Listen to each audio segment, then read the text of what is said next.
হ্যাঁ,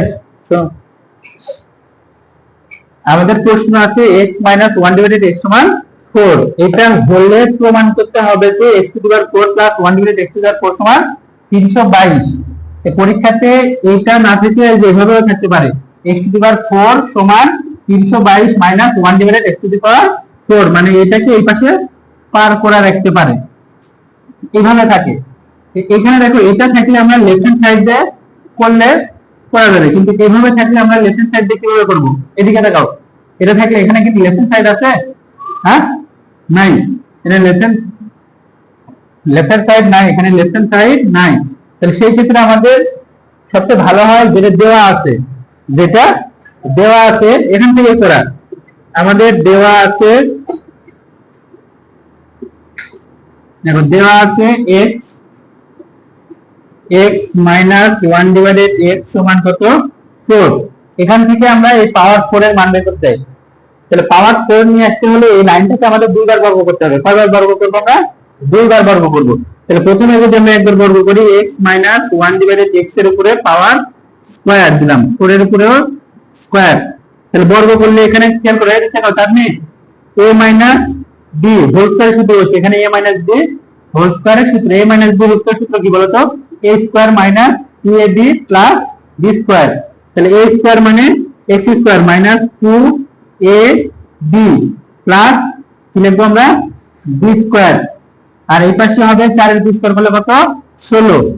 আচ্ছা, তাহলে দেখো এখানে দেখো এই দিকে দাও, এই যে x স্কয়ার আর x স্কয়ার কাটা যাবে, তার মানে এদিকে দেখো x স্কয়ার মাইনাস কি থাকলো, এখানে শুধু 2 থাকলো, প্লাস 1 ডিভাইডেড x স্কয়ার সমান কত?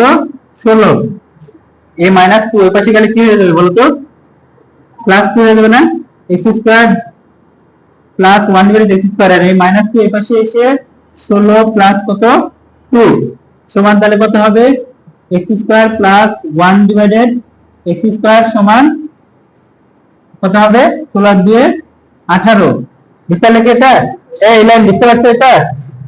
আচ্ছা, এখন এই লাইনের দেখো উভয় দিকে আমরা আবার স্কয়ার করব। উভয় দিকে কি করব?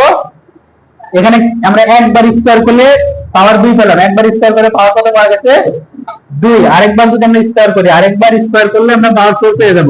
x square plus 1 divided x square সমান 18।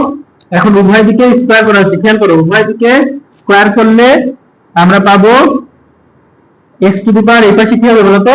a plus b whole square কত হবে না? তাহলে কত হয়ে যাবে এদিকে? x টু দি পাওয়ার কত হবে? পাওয়ার 4, a square plus 2ab plus b square, নাকি a square plus 2ab plus b square সমান 18 উপরে স্কয়ার করলে কত হয় বলো তো?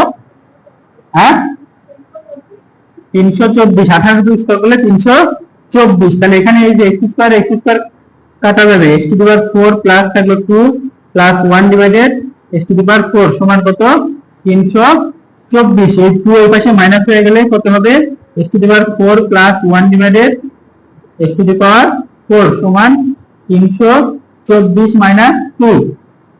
আচ্ছা, তাহলে খেয়াল করো এখানে দেখো x to the power 4 plus 1 divided x to the power 4 সমান হলো 322। এখন আমরা এখানে অতীত দিয়ে লিখতে পারি, যদি এইটা প্রমাণ চাই তাহলে তো এখানে শেষ, আর যদি এটা চাই তাহলে আমরা এখানে লিখে দেব x টু দি পাওয়ার 4 সমান 322 minus 1 divided x to the power কত? 4। যদি এটা প্রমাণ চাই, মানে এবারে এসএসসি পরীক্ষাতে এটাই প্রমাণ চাইছে আমাদের, তাহলে আমাদের এইভাবে করতে হবে। কথা বুঝতে পারছো কি? অঙ্কটা বুঝতে পারলে?